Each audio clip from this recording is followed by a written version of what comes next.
ভাইয়ের সাথে এটা আমার সেকেন্ড প্রজেক্ট। প্রথম প্রজেক্টটা ছিল আরারাতে।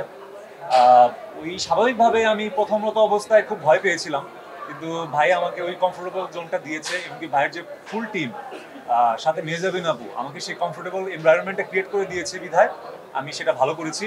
আর প্রচুর আপনাদের ভালোবাসা পেয়েছি, মানুষের রেসপেক্ট পেয়েছি, ভালোবাসা পেয়েছি।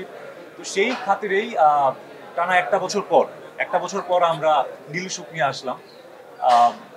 স্ক্রিপ্টটা আমার জন্য খুবই চ্যালেঞ্জিং ছিল।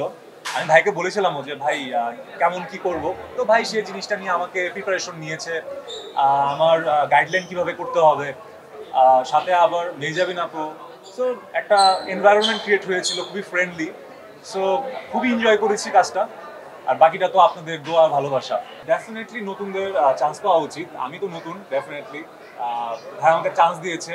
ভাইয়া আমাকে একটা কথা বলেছিল আজ থেকে 1 বছর আগে, সেই কথাটা আপনাদের সাথে শেয়ার করতে চাই। আহ, আমি ভাইকে আড়াতে সময় বলেছিলাম, ভাই আমাকে দিয়ে কি প্রজেক্টটা হবে বা আমি কি করব, প্ল্যান কি। কারণ আমি এর আগে আমার ক্যামেরার সামনে দাঁড়ানোর কোনো অভিজ্ঞতা ছিল না এরকম ভাবে। আর ওটিটির মতো একটা প্ল্যাটফর্ম, সেটা বিঞ্জের। তো ভাই আমাকে একটা কথা বলেছিল, আমি আপনার প্রতি 100% ডেডিকেটেড দিয়ে আপনার উপর এফোর্ট দিব, কিন্তু আপনাকে মাস্ট বি 200% এফোর্ট আমাদেরকে দিতে হবে, তাহলে কাজটা ওয়ার্ক করবে।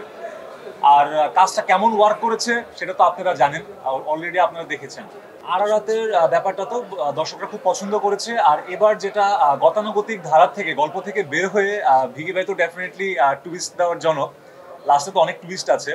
আই থিঙ্ক দর্শকরা অনেক পছন্দ করবে, ইনশাল্লাহ। Hope for the best. ভাইয়ের সাথে আমার রেগুলার কন্ট্যাক্ট হতো, কোন ডায়লগটা কিভাবে হবে, ভাইয়ের অফিসে গিয়ে রিহার্সেল করা হতো। ভাইয়া আমাকে পুরো সিনটা ব্রিফ করে দিত। ইভেন কি আমরা যখন সেটে যেতাম, তখন আমি খুব আর্লি মর্নিংয়ে যাওয়ার ট্রাই করতাম, যেন ভাইয়ের সাথে একটু কিছুটা সময় টিমের সাথে আমি স্পেন্ড করতে পারি, যাতে কাজটা আরো ভালো হয়।